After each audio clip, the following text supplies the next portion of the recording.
O nosso programa, O Povo de Deus, hoje vai ter uma diferença. Vamos fazer um estudo bíblico, estudar a Bíblia para conhecer a Deus cada vez mais, para servi-lo cada vez melhor. Este programa de hoje seria bom que você repetisse 1000 vezes queira, para conhecer bem a palavra de Deus. Bom estudo bíblico. Convido que você pegue uma Bíblia, um caderno, faça suas anotações, repita esse programa, porque vale a pena conhecer aquele que muito nos ama, o Papai do Céu. Bom estudo e fique com Deus.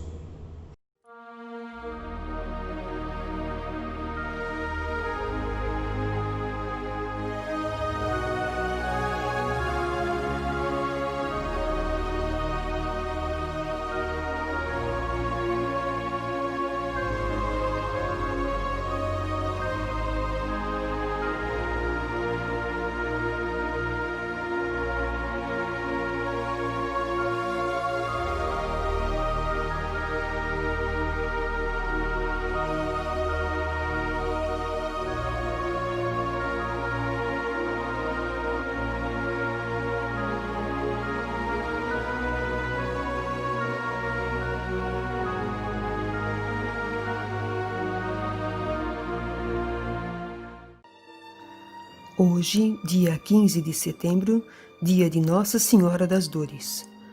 Nossa Senhora das Dores, ou Mater Dolorosa, é um dos vários títulos que a Virgem Maria recebeu ao longo da história. Este título, em particular, refere-se às 7 dores que Nossa Senhora sofreu ao longo de sua vida terrestre, principalmente nos momentos da Paixão de Cristo. O culto a Nossa Senhora das Dores iniciou-se no ano 1221 no mosteiro de Schönau, na então Germânia, hoje Alemanha. A festa de Nossa Senhora das Dores, como hoje a conhecemos, celebrada em 15 de setembro, teve início em Florença, na Itália, no ano de 1239, através da Ordem dos Servos de Maria, uma ordem profundamente mariana. As 7 dores de Nossa Senhora. Primeiro, a profecia de Simeão sobre Jesus, Lucas 2, do 34 ao 35. Segundo, a fuga da Sagrada Família para o Egito, Mateus 2, 13 e 21. Terceiro, o desaparecimento do menino Jesus durante 3 dias, Lucas 2, 41 ao 51. Quarto, o encontro de Maria e Jesus a caminho do Calvário, Lucas 23, do 27 ao 31. Quinto, o sofrimento e morte de Jesus na cruz, João 19, do 25 ao 27. Sexto, Maria recebe o corpo do Filho tirado da cruz, Mateus 27, 55 ao 61. Sétimo, o sepultamento do corpo do Filho no Santo Sepulcro, Lucas 23, do 55 a 56. Nossa Senhora das Dores é representada com um semblante de dor e sofrimento, tendo 7 espadas ferindo seu imaculado coração. Às vezes, uma só espada transpassa seu coração, simbolizando todas as dores que ela sofreu. Ela é também representada com uma expressão sofrida diante da cruz, contemplando o Filho morto. Foi daí que se originou o hino medieval chamado Stabat Mater, dolorosa, estava a Mãe Dolorosa. Ela ainda é representada segurando Jesus morto nos braços, depois de seu corpo ser descido da cruz, dando assim origem à famosa escultura chamada Pietà. Foi aos pés da cruz, quando Maria viveu a sua dor mais crucial, que ela recebeu do Filho a missão de ser a mãe de todos os homens, mãe da Igreja, corpo místico, mãe de todos os fiéis. Foi naquele momento de dor que Jesus disse a ela: Mãe, eis aí o teu filho. Este filho está simbolizando a todos os fiéis. Foi nesse mesmo momento que Jesus disse a São João, que ali representava a todos nós: Filho, eis aí tua mãe. É por isso que a devoção a Nossa Senhora das Dores se reveste de grande importância para todos os cristãos. Nas revelações dadas a Santa Brígida, aprovadas pela Igreja Católica, vemos 7 graças maravilhosas que Nossa Senhora prometeu a quem rezar a cada dia 7 Ave-Marias em honra de suas 7 dores, fazendo uma pequena meditação sobre essas dores. As promessas são as seguintes. Primeiro, porei a paz em suas famílias. Segundo, serão iluminados sobre os divinos mistérios. Terceiro, consolá-los-ei em suas penas e acompanhá-los-ei nos seus trabalhos.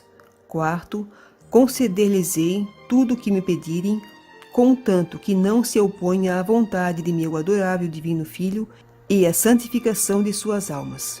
Quinto, defendê-los-ei nos combates espirituais contra o inimigo infernal e protegê-los-ei em todos os instantes da vida.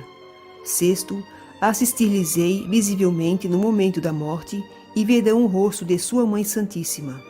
Sétimo, obtive de meu Filho que os que propagarem esta devoção às minhas lágrimas e dores sejam transladados desta vida terrena à felicidade eterna, diretamente, pois ser-lhes-ão apagados todos os seus pecados, e o meu Filho e eu seremos a sua eterna consolação e alegria.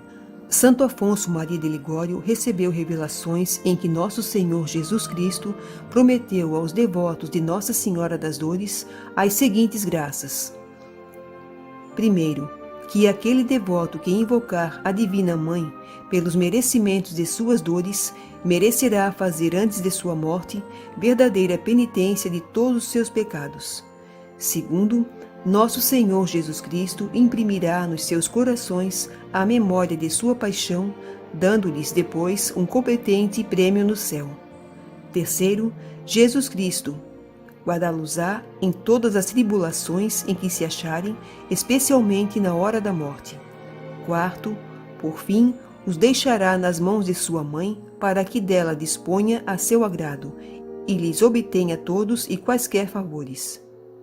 O Rosário das Lágrimas, ou Terço das Lágrimas, ou Terço de Nossa Senhora das Dores, é também um símbolo de Nossa Senhora das Dores.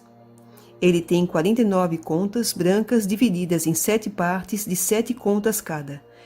Cada uma dessas 7 partes representa uma das 7 dores de Nossa Senhora.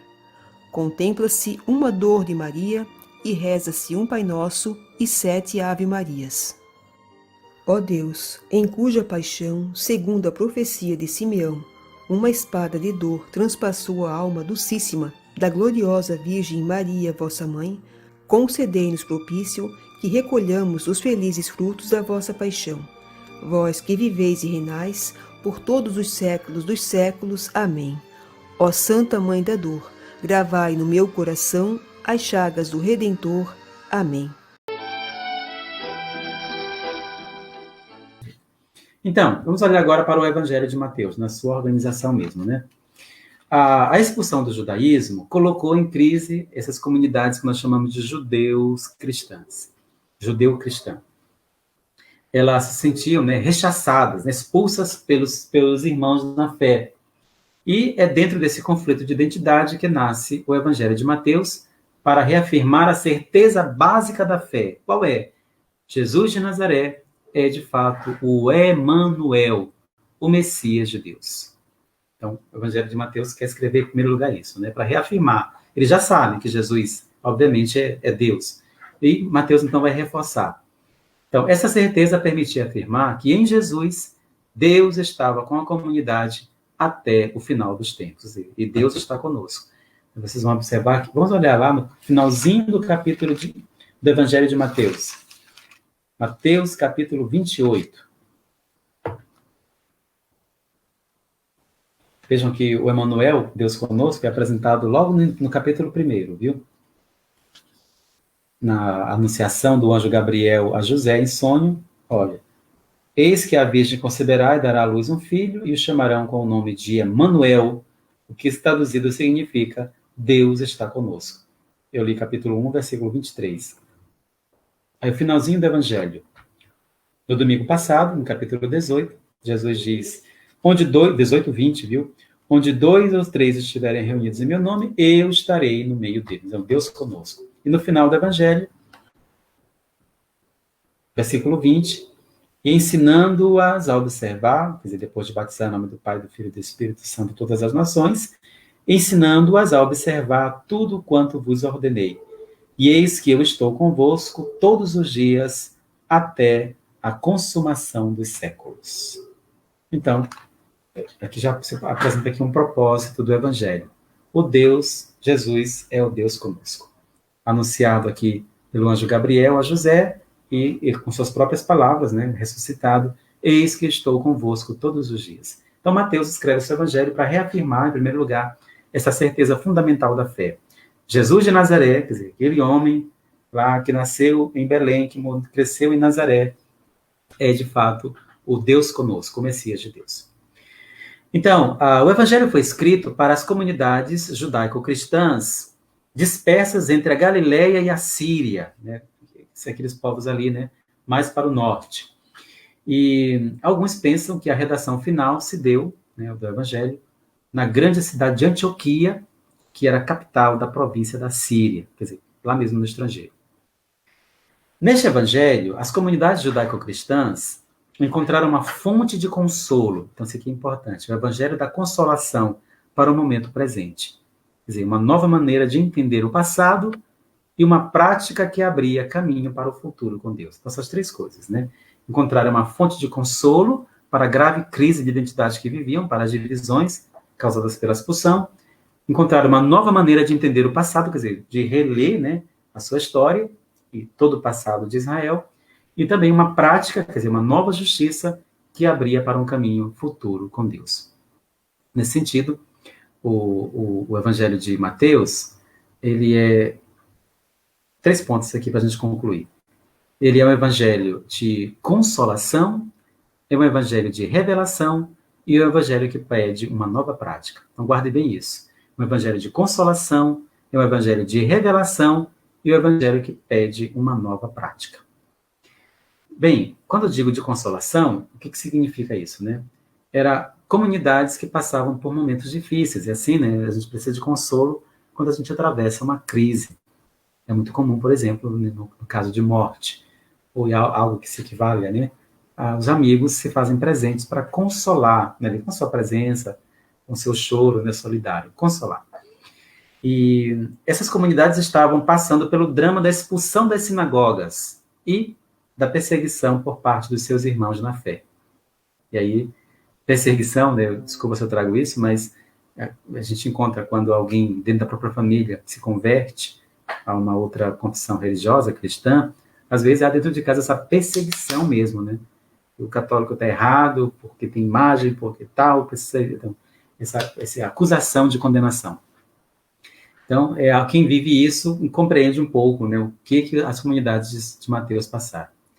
Então, o Evangelho de Mateus nasce, então, para animar essas comunidades, né, que passam por esta crise, animá-las na vivência do Evangelho de Jesus. Reafirmando a fé de que Jesus era o Messias, Mateus lhes dava a garantia de que essas comunidades estavam no caminho verdadeiro e as ajudava a superar o trauma da ruptura com o judaísmo oficial. Isso aqui é importante, viu? Está quase afirmando o seguinte, olha, na verdade, não somos nós que estamos errados. Nós que fomos expulsos, mas nós constituímos a verdadeira comunidade judaica. E Mateus vai elaborar o seu evangelho para dizer isso. Eles é que estão errados ao rejeitar Jesus. Nós estamos certos. Na verdade, ao nos expulsar, eles cometem o erro de negar Jesus. Mas nós somos, podemos dizer assim, os verdadeiros judeus, porque nós acolhemos Jesus, que é, claro, é o Messias, é o enviado de Deus. Por isso é que Pedro afirmou, né, quando Jesus pergunta, quem sou eu? Pedro diz, tu és o Cristo, o Messias, o Filho do Deus vivo. Então, essa certeza da fé ajudava as comunidades a superarem o trauma da ruptura com o judaísmo oficial. Então, é um evangelho de consolação. E é também um evangelho de revelação. O texto do evangelho de Mateus, vai mostrar com clareza o papel de Jesus como aquele que veio para cumprir toda a Escritura. E aí a gente vai ver isso, né? Mas certamente você já lembra disso, que no Evangelho de Mateus é o Evangelho onde mais aparece aquela expressão, E isso aconteceu para se cumprir a escritura que diz. São mais de 30 passagens, viu, do Antigo Testamento, que a gente vai encontrar no Evangelho de Mateus, em que Mateus vai reafirmar, olha, Jesus é, de fato, aquele para quem apontavam Moisés, os profetas e os escritos. Ou seja, toda a escritura apontava para Jesus. Por isso que Mateus vai fazer muito, né, muito uso dessa expressão. E isto aconteceu para se cumprir a escritura que diz. E aí Jesus, de fato, é aquele o grande cumpridor de todas as promessas do Antigo Testamento. Então, Jesus, inclusive, é apresentado por Mateus como o novo Moisés. E nós vamos ver isso, viu? É ele quem revela, Jesus, viu? A verdadeira lei, ponto culminante de toda a história do povo de Deus. Lá no Sermão da Montanha, ele vai dizer, eu não vim para abolir a lei e os profetas. Pelo contrário, eu vim para dar pleno cumprimento. E aí Jesus, obviamente, ele se torna também intérprete da lei. Naquela sessão que ele vai dizer assim, olha, vós ouvistes o que foi dito, não matarás. Ele vai dizer, eu, porém, vos digo. Não é que ele está dizendo o contrário, viu? Que é possível matar, não é adversativo. Ele vai alargar. O que significa não matar? Ele vai dizer que é não apenas para não matar, mas também que não se pode chamar o seu irmão de idiota, não se pode chamar o irmão de patife, e não se pode encolerizar-se com o seu irmão. Que quem fizer isso, quem se encolerizar, quem o chamar de idiota, quer dizer, quem despejar, obviamente, palavras ofensivas sobre ele, está cometendo o mesmo pecado quanto matar. Então, ele alarga o sentido da lei. Então, ele é um intérprete da lei. Então, as comunidades continuavam, essas que recebem o evangelho, continuam o mesmo caminho que tinha sido iniciado por Abraão. Ou seja, elas fazem parte do povo de Deus, sim. Na verdade, elas são as verdadeiras herdeiras do povo de Deus, porque Jesus é o novo Moisés. Jesus é, além disso, o Messias. Agora, a terceira coisa, um evangelho que pede uma nova prática. E aí as comunidades devem buscar, né, aquela expressão, a verdadeira justiça. Isso quer dizer o modo certo de agir, viu? E o evangelho de Mateus vai mostrar uma justiça em relação a Deus, dizer, o que é justo fazer na relação com Deus? Sobretudo no Sermão da Montanha. Uma justiça em relação às outras pessoas.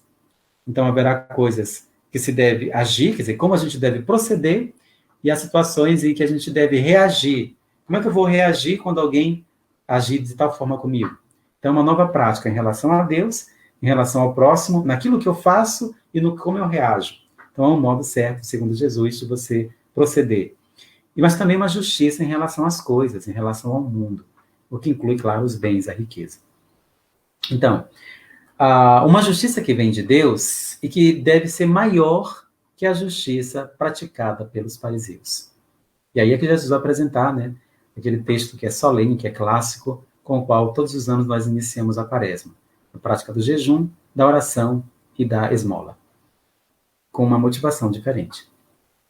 E, então, Jesus, claro, aqui é o verdadeiro mestre da justiça. Ensina que a prática do amor é maior do que todos os mandamentos. As comunidades devem revelar esta novidade praticando as palavras de Jesus. Vocês são sal da terra, vocês são luz do mundo. Vocês são cidade construída sobre a rocha. É o modo. Jesus está falando das obras, né? De modo que brilhem as vossas boas obras e os homens vendo as vossas boas obras glorifiquem ao vosso Pai que está no céu. Então, dessa forma, o Evangelho de Mateus mostra que as comunidades venceram, viu? Também elas, as comunidades cristãs, a tentação do fechar-se em si mesmas. Vocês vejam que é uma tentação desde o início do cristianismo, viu? De fechar-se para se proteger, de fechar-se do mundo, às vezes no não diálogo com o mundo. Aí, eu me lembrei, ontem eu estava lembrando de um assessor que veio aqui assessorar uma assembleia nossa, no âmbito da liturgia, né? E ele falava, fazer um retrospecto aí, quando surge o Vaticano II, ele dizia que a grande palavra era a palavra, vocês devem conhecer, a palavra adornamento, quer dizer, atualização. Quer dizer, é preciso revigorar a igreja, atualizar-se, né? Adornamento é a palavra, é mais do que atualização. Eu perguntei, né? Fiz uma pergunta que eu fiz a ele, e hoje, qual é a grande palavra que move as ações da igreja? Aí ele disse, certamente, é a palavra saída, quer dizer, em saída. Essa palavra sobre a qual tem insistido tanto o Papa Francisco. Uma igreja em saída, parece de ser, né, aquilo que Deus nos pede. que sempre pediu. Porque a tentação, de fato, foi sempre a tentação de fechar-se em si mesma. Então, com essa nova prática, as comunidades, né, ali de Mateus, vão superar, e Lucas também, ainda mais, vão superar a tentação do fechar-se em si mesmas. Também mostra que é possível, né, a travessia por cima de todas as divergências. As comunidades não se encerram em si mesmas, mas se identificaram com o sal da terra, com a luz do mundo, ou como fermento na massa, mais significativo ainda, né? E descobriram que a sua missão é, claro, a abertura a todos os povos. Veja o finalzinho. Ide e pregai o evangelho a todas as nações, fazendo delas minhas discípulas, batizando-os em nome do Pai, do Filho e do Espírito Santo. Então, as comunidades queriam levar a todos a boa nova de sua experiência com Deus. E essa experiência recebida de Jesus. E que experiência é essa? É a experiência que aprenderam com Jesus de que Deus é Abá, que Deus é Pai, que Ele está no meio de nós. E que todos nós, de consequência, somos irmãos e irmãs. E aí, claro, não se pode excluir ninguém, se somos irmãos e irmãs. Especialmente os pequenos. E aí Mateus, né, que era um pecador, então a própria vida dele é um testemunho disso. Ele era um publicano, se torna discípulo, depois apóstolo, depois evangelista. Um dom de Deus. Para nós é um dom de Deus, o Evangelho de Mateus. E então devemos ser como fermentos que na massa, fermentos na massa que atuando em silêncio e desaparecendo na própria massa, permite que essa fermente totalmente. Então, dessa forma, o Evangelho de Mateus completa um quadro junto com os outros 2 evangelhos sinóticos. O Evangelho de Marcos, mais antigo, né, quer responder à pergunta, quem é Jesus? Mais tarde, as comunidades de Mateus retomam o Evangelho de Marcos, fazem dele uma releitura e o ampliam sob uma nova perspectiva. Mateus quer responder à pergunta, quem somos nós? Qual é a nossa missão? E aí, da mesma forma, se for completar o quadro, né, Lucas, da mesma forma, e mais ou menos na mesma época do Evangelho de Mateus, o Evangelho de Marcos foi lido, relido e ampliado pelas comunidades de Lucas. Tem um escrito dirigido a Teófilo, Lucas quer mostrar o caminho a todas as pessoas que querem ser amigos e amigas de Deus.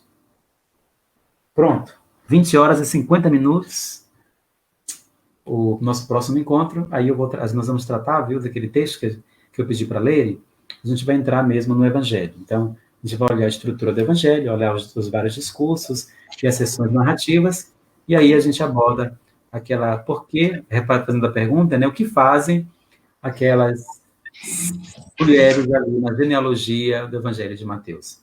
E aí, Juliano, para completar, né, como tarefa para o próximo encontro, espera que o povo anote aí, é para ler os capítulos, não para ler, para dar uma olhada geral, os capítulos 5 a 7 de Mateus, depois o capítulo 10, o capítulo 13, o capítulo 18 e os capítulos 24 e 25, para dar uma olhada geral, né? Se puderem ler todo, ótimo, mas para dar uma olhada geral, repito, o capítulo 5 a 7, o capítulo 10, o capítulo 13, o capítulo 18 e os capítulos 24 e 25. Então, só para ser bem direto, tem algumas perguntas, eu vou fazer aqui. A primeira, que alguém pergunta, Mateus é realmente o autor do Evangelho? Suponho que se é aquele Mateus que aparece lá dentro do grupo dos discípulos, né, se realmente é este o autor do Evangelho de Mateus. A segunda, eu vou fazer 2, aí o senhor responde. Quando o senhor falava na questão da imposição da lei mosaica, né?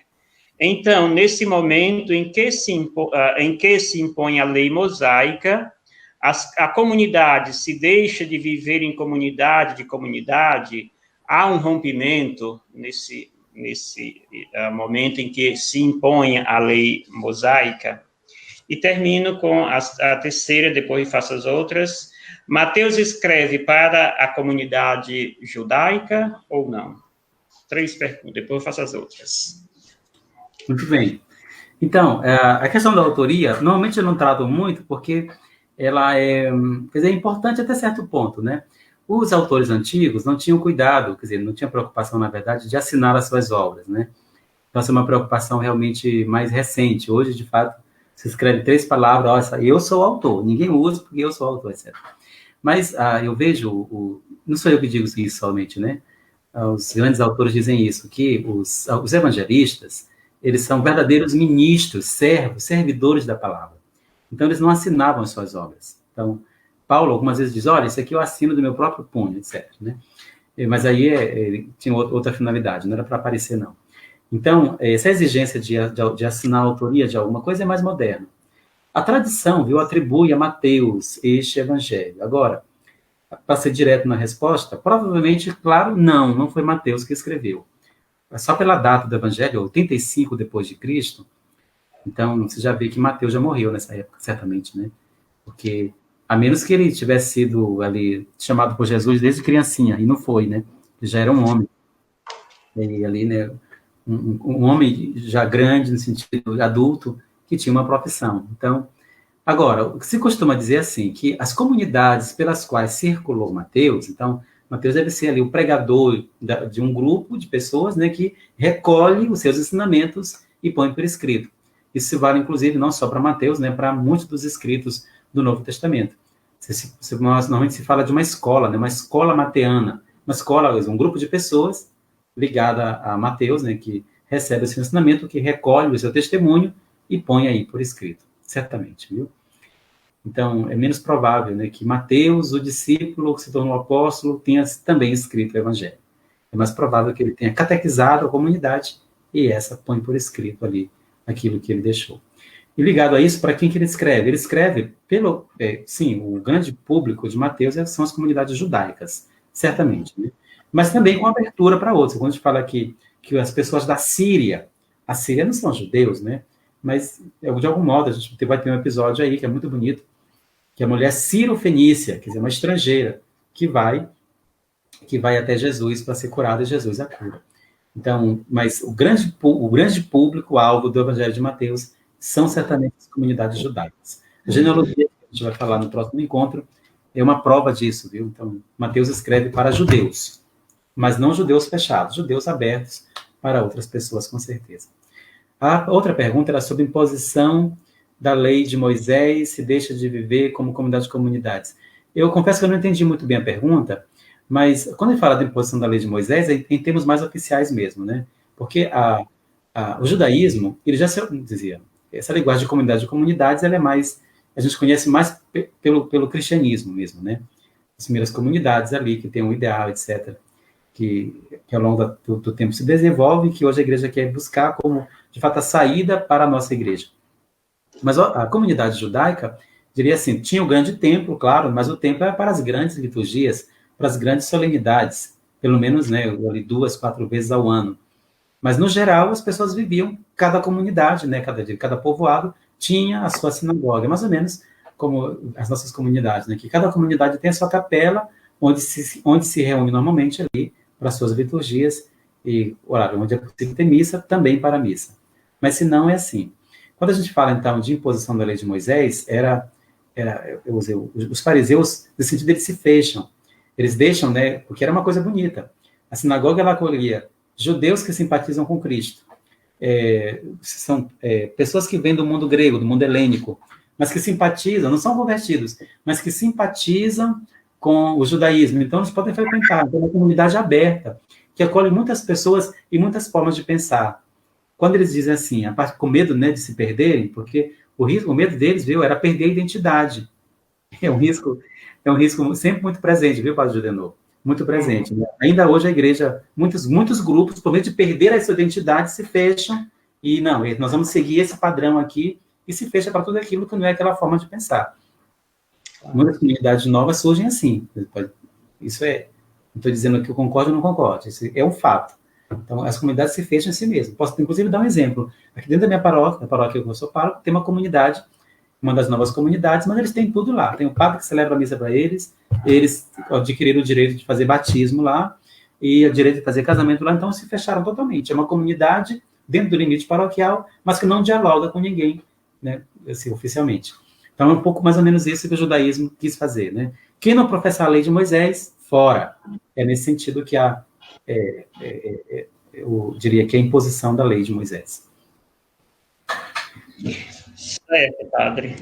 As últimas, tenho mais 3 perguntas. A seguinte pergunta. Martinho Lutero, de alguma forma, entendeu que nossas crenças não dependem exatamente ou totalmente de regras, leis ou normas, quando naquele momento que você colocava, né, que ele não permite que a sua mãe, né, se convertesse, entre aspas, né, a novas modalidades que Lutero traz, né? Então, aqui a pessoa pergunta, né, se de alguma forma ele entende que nossas crenças não dependem exatamente ou totalmente de regras, leis e normas. Aqui ele traz, sim, a nossa, não havia essas regras. Bem, olha, Martinho Lutero, na verdade, né, estudando a história, a gente vê que Martinho Lutero não queria, obviamente, ele não queria criar uma outra igreja, né? O protestantismo, quer dizer, foi uma série de circunstâncias que acabaram desembocando nisso, né? E aí tem muito, claro, da influência política, etc. Os príncipes na época que estavam meio inconformados, incomodados com a presença da igreja muito na política, né, que determinava tudo. Então, essa proximidade não foi boa, né? Tem vários momentos da história da igreja em que a gente vê que essa proximidade, no sentido de a igreja fazendo um trabalho que não é seu, de algum modo esquecendo qual é o seu papel, né? E o Evangelho de Mateus vai ajudar a dizer qual é o papel da igreja aí, certamente, né? E então isso, claro, estava mexendo com as estruturas de poder. O que Martinho Lutero queria, ele era um padre, né? Ele queria que a igreja voltasse a ser, quer dizer, viver a sua vocação autêntica, que é, nas palavras de Paulo VI, que é ser início, sinal e instrumento do reino, quer dizer, aqueles que acolhem a boa nova de Jesus e vão como sal e luz da terra, sal e luz do mundo, e vão fermentando. Mas aí, em alguns momentos, no percurso histórico, a igreja, instituição, entenda-se, né, porque, claro, que um leigo, o leigo da igreja, né, com suas convicções, ele deve se colocar na política, claro que deve, né, esse é seu papel. Nós estamos falando de igreja instituição, então, que às vezes confunde, são as circunstâncias históricas, que mistura o seu papel, e Agostinho, então, Lutero era agostiniano, né, ele quer fazer uma crítica interna para a igreja, dizer, olha, isso aqui não está correto.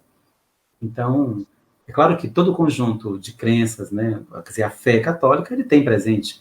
Ele não permite a mãe dele, não é por nada não, é só porque ele acha que seria duro demais, que ela ia morrer, que ela não ia suportar aquela ruptura, quer dizer, ter que abandonar, e no fundo ele acreditava naquilo, né, quer dizer, ele foi forçado de algum modo a seguir outra coisa, ele foi forçado.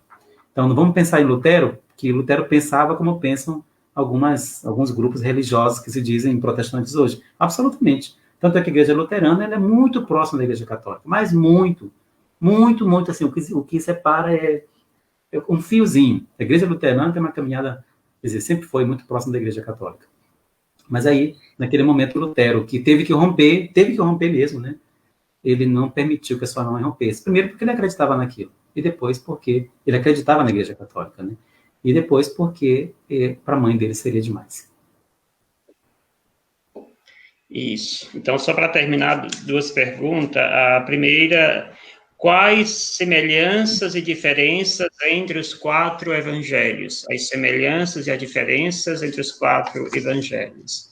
E a última, quais os critérios usados para escolher os evangelhos das leituras dominicais, né, e dos dias de semana? Claro que está um pouquinho fora, mas vale a pena comentar. A ver com a liturgia. Então, olha, falar das semelhanças e diferenças dos evangelhos é muita coisa, viu? Então, cada evangelista tem uma necessidade particular. Então, Marcos é o primeiro a escrever, então, ele tem um estilo muito mais simples. Alguns vão dizer mais pobre, mas não é dizer mais pobre, é mais simples, ele é mais curto. Ele responde a uma necessidade, a uma exigência. Então, ele é um evangelho muito direto. Por exemplo, ele nem fala da infância de Jesus, nada. Não lhe interessa isso. Interessa anunciar Jesus Cristo, Filho de Deus. E então é um estilo direto, ele vai falar muito de milagres, ele vai acentuar a obtusidade, né, ou a cegueira espiritual dos discípulos, não vão ter dificuldade de compreender. Mas é isso, mas é o primeiro evangelho, é aquele que cria um gênero literário novo, o evangelista, que é o evangelho. Então, ele realmente tem toda a sua importância. É o mais antigo, de valor histórico, então, no sentido de ter mais importante que os outros. Mateus, que a gente está estudando, Mateus, já veja, que ele já tem outras necessidades. Então, ele vai compor seu evangelho para responder aos desafios da sua comunidade, que é uma comunidade em crise, que precisa de consolação, que precisa de revelação, que é desafiada a uma nova prática. Então, ele vai, construir, né, organizar o seu material de acordo com essa sua necessidade. Então, ele vai acentuar os discursos de Jesus. Esses textos que eu pedi para ler são os 5 discursos que Jesus faz no Evangelho de Mateus. Então, ele traz uma boa catequese. O Evangelho de Lucas tem outro desafio, ele vai transformar o Evangelho em cultura. Então, ele vai fazer o Evangelho dialogar com a cultura helênica, que tem ali historiadores, que tem filosofia. Então, ele transforma o Evangelho em literatura, acentuando a misericórdia de Deus, não apenas com os judeus, né? Para todos os povos, todas as nações, todos somos filhos de Adão. E no próximo encontro, quando fala da genealogia de Mateus, a gente vai comparar com a genealogia de Lucas para ver a diferença entre os dois nesse sentido. Mas o que caracteriza Lucas é, Jesus fala muito em parábolas, né? E Jesus misericordioso. Então, o tema da misericórdia, o tema da oração, né? Da oração no Evangelho, o tema dos hinos, né? A oração pessoal. Jesus, onde ele mais reza, é no Evangelho de Lucas. Está sempre em oração. E, além disso, a presença dos hinos. O hino de Maria, o hino de Zacarias, o hino de Simeão. Então, é isso. O Evangelho de João é outra perspectiva. Né? Aí ele é dito o Evangelho mais teológico. Ele vai nunca apresentar, ou quase nunca apresenta, a humanidade de Jesus. Ele segue muito percurso. Nos 3 que eu falei, Marcos, Mateus e Lucas, você vai num crescendo, né? Jesus vai sendo apresentado como Filho de Deus até na hora da morte, aí ele se revela. É plenamente o Filho de Deus e a ressurreição vem para confirmar isso. No Evangelho de João, Jesus, já na primeira página, ele já é apresentado como manifestando a sua glória e os seus discípulos creram nele. Então, é outra perspectiva. Ele apresenta Jesus como verdadeiramente aquele que vem do alto, o Filho de Deus. É outra perspectiva. Sobre o material dos evangelhos, é o seguinte, existe na liturgia o ciclo, o ano A, B e C. Ano A, B e C. A, B e C. Quando o ano é A, então, a gente lê na liturgia tempo comum, já inicia na quaresma também, né? E às vezes desde o advento. Quer dizer, no ano A, a gente lê um evangelho. No ano B, a gente lê outro evangelho. No ano C, a gente lê outro evangelho. Sobraram 3, né? E são 4 evangelhos. E o outro evangelho, como é que a gente lê? A gente lê nos tempos fortes. Então, é assim. No ano A, a gente lê Mateus. É esse ano que a gente está vivendo, né? Ano A. Aí, o ciclo litúrgico é sempre isso. A, B e C. Quando termina o C, volta para o A. Quando termina o C, e volta para o A. E assim vai, repetindo, né? Então, no ano A, a gente lê Mateus. No ano B, a gente lê Marcos. No ano C, a gente lê Lucas. E lê João nos tempos fortes, Natal e Páscoa. E ainda, a gente usa João para completar Marcos, que é pequenininho, não dá para ler o ano todo. Então, a gente usa João também para o ano B complementar ali o Evangelho de Marcos. Isso para a liturgia dominical. Para a liturgia ferial, ou semanal, a gente diz, né? A gente vai lendo em continuidade os evangelhos. E aí, claro, a diferença vai estar ali, para a primeira leitura, né? A diferença vai estar em ano par e ano ímpar. Então, o tempo comum é dividido assim. Ano par e ano ímpar. 2020 é par. Então, tem uma leitura para o ano par. O evangelho permanece o mesmo. Ano que vem, que é 2021, no mesmo dia, hoje é dia 9, né? Então, lá pode olhar no lecionário, que no dia 9 está lá a leitura do ano ímpar. Aí tem uma leitura e o salmo, mas o evangelho permanece o mesmo.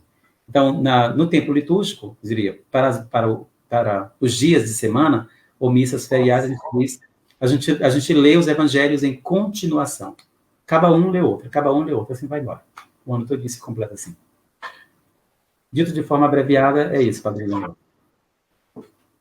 Muito bem, muito explicativo, né? E agradecemos ao bom Deus, né, pela sua presença em nosso meio, né? Dizer que é uma graça ter o Senhor explicando para a gente, né, esses detalhes do Evangelho, né, de Mateus. Acredito que muita gente aqui está expondo nos comentários, né, que está sendo muito esclarecedor, e realmente, né, é um momento muito importante, e sempre é bom reforçar o convite, né, para as pessoas que quem não está participando está perdendo a riqueza, né, deste momento. E se escuta muito em nossas paróquias, em nossas comunidades, as pessoas em assembleia sempre pedem formação, formação e formação. E muitas vezes, quando a igreja oferece a formação, nem sempre todos estamos presentes para acolher essa formação. Então, é bom, né, que a gente, leigos, religiosos também, né, esteja atento para isso, a importância desses nossos encontros, né, para se amar mais. Né? Ninguém ama aquilo que não conhece, né? E conhecendo os detalhes de cada evangelho, se vai amar muito mais a pessoa de Jesus Cristo, né? Então, lembrando, o nosso curso começa assim às 7 da noite, às 19 horas, das 19 às 20h30, tá bom? Hoje houve esse imprevisto, acontece com todos, né? E também a questão da internet, né? Que hoje não foi muito... Não sei se é a nossa ou se é a de quem está nos assistindo, né? Que às vezes está falhando e tudo mais. Mas, de já, a gente agradece a presença de quem esteve conosco até agora. Obrigado pela sua presença. Deus os abençoe. E lembre, né, de convidar outras pessoas, né, para a próxima quarta-feira, às 7 da noite, aqui conosco. E lembrar, né, da nossa tarefa de casa, né, de estar lendo os capítulos 5 a 7 de Mateus, capítulo 10, capítulo 13, 18, 24 e 25.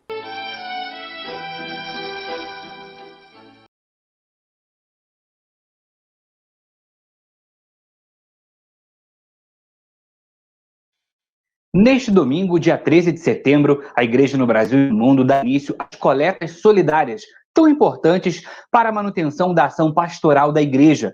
Neste domingo, as ofertas recolhidas em todo o mundo vão ser destinadas para a Terra Santa, uma ajuda que há séculos é destinada aos cristãos do Oriente Médio e às atividades da custódia, que há mais de 800 anos se compromete a sustentar a presença cristã na terra de Jesus. São histórias, raízes e memórias que precisam ser preservadas, e essa missão está nas mãos da custódia da Terra Santa, de guardar, em nome da Igreja Católica, os lugares santos, testemunhas da vida, morte e ressurreição de Jesus.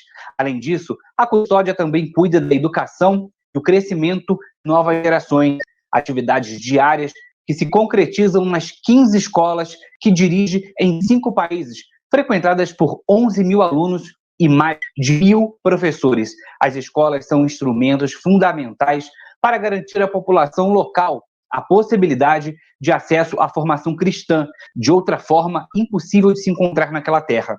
As escolas da Terra Santa cobrem todos os níveis escolares, do jardim de infância ao ensino superior.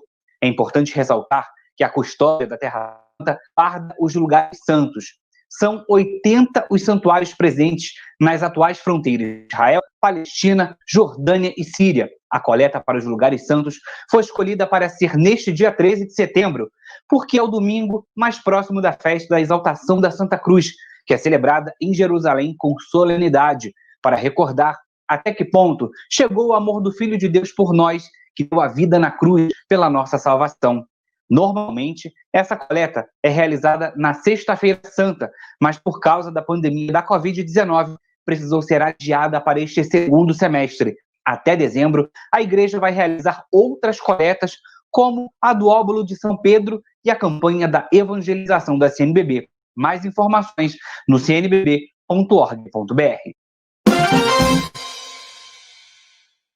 A ação emergencial da Igreja no Brasil é Tempo de Cuidar, coordenada pela Caritas Brasileira, registrou na última sexta-feira, dia 11 de setembro, 681 ações em 139 dioceses e arquidioceses do Brasil, que beneficiaram, até o momento, mais de 980 mil pessoas. Foram arrecadados mais de 4.960 quilos em itens alimentícios, quase R$ 4.200 em recursos financeiros, 375 mil kits de higiene e limpeza e 345.181 equipamentos de proteção individual. A campanha também distribuiu 637 alimentos próprios para o consumo e arrecadou mais de 526 mil pares de sapatos e itens como roupas.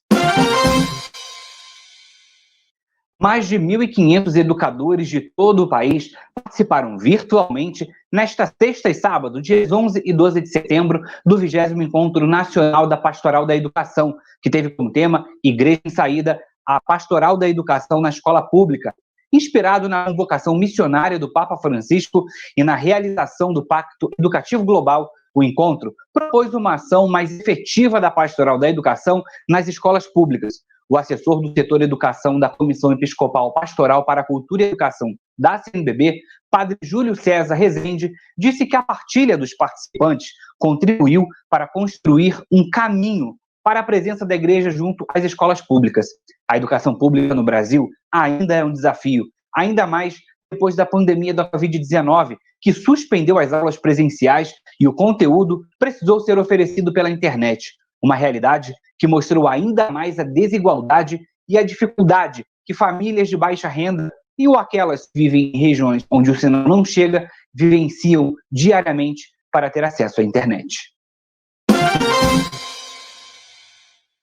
O grupo de reflexão sobre comunicação da CNBB, o GregCom, se reuniu pela primeira vez de forma virtual no último dia 4 de setembro. No encontro, os participantes se apresentaram, discutiram a natureza e organização do GregCom, a rotina de trabalho e, como primeira missão, sugeriram ideias para o tema do Mutirão de Comunicação 2021. Participaram do grupo os pesquisadores Andréa Gripe, Joana Puntel, Moisés Esbardelotto, Mosair Salomão, Ricardo Alvarenga, além do coordenador nacional da PASCOM, Marcos Túlios, e os assessores da Comissão Episcopal Pastoral para a Comunicação da CNBB, Manuela Castro e Tiago Cibula, e os bispos da comissão, Dom Joaquim Ol e Dom Edson Nobre. O GregCom é um grupo de reflexão sobre comunicação de natureza consultiva como parte essencial da Comissão para a Comunicação da CNBB. O grupo tem como objetivo aprofundar e atualizar sempre que necessário o Diretório de Comunicação da Igreja no Brasil e outros documentos relativos às diretrizes da CNBB que digam respeito à comunicação, além de refletir e estudar a comunicação e os processos a partir da perspectiva cristã. Neste mês de setembro, dedicado à Bíblia, o portal da CNBB trouxe a matéria de capa da revista Botifé número 31, que abordou experiências da animação bíblica na vida e na pastoral, em diferentes realidades e por diversos meios. O tema central da 58ª Assembleia Geral da CNBB, adiada para 2021 por causa da pandemia, traz o pilar da palavra, inspirado nas diretrizes gerais da ação evangelizadora da Igreja no Brasil. A Igreja tem investido bastante no fortalecimento das pequenas comunidades, que, a partir das diretrizes gerais, receberam o nome de comunidades eclesiais missionárias.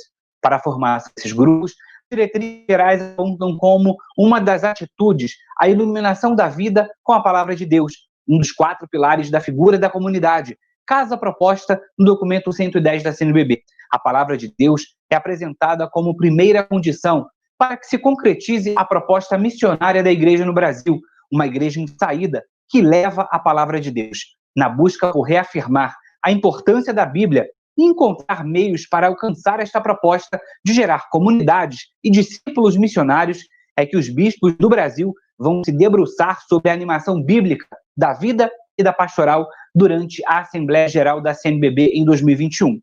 Tem em todos os países, são várias as iniciativas que favorecem a aproximação com a palavra de Deus e a animação bíblica da vida e da pastoral, desde os exercícios individuais da leitura orante da palavra, passando pelos círculos bíblicos até as ações que se utilizam dos meios de comunicação, como rádio, televisão e internet. A matéria completa está no portal cnbb.org.br.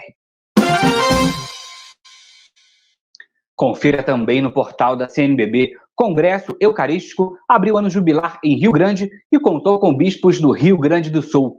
Bispo de Sete Lagoas, em Minas Gerais, Dom Francisco Cota de Oliveira, foi acolhido como novo referencial da Comissão para o Ecumenismo e o Diálogo Interreligioso do Regional Leste 2 da CNBB.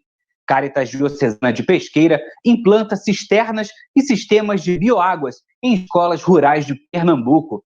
EPAM Brasil lançou o podcast Ecos da Amazônia. Pontifícias Obras Missionárias disponibiliza materiais para animação dos idosos e enfermos missionários. O Boletim Igreja no Brasil fica por aqui. Até a próxima!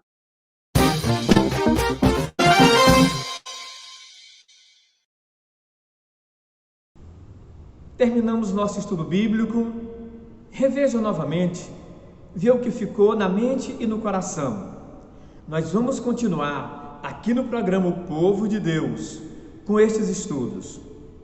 Amanhã voltaremos, estaremos aqui. Fiquem todos com Deus. Quero dar essa bênção especial para você que leu e estudou a palavra de Deus junto conosco nesse dia de hoje. Em nome do Pai, do Filho e do Espírito Santo.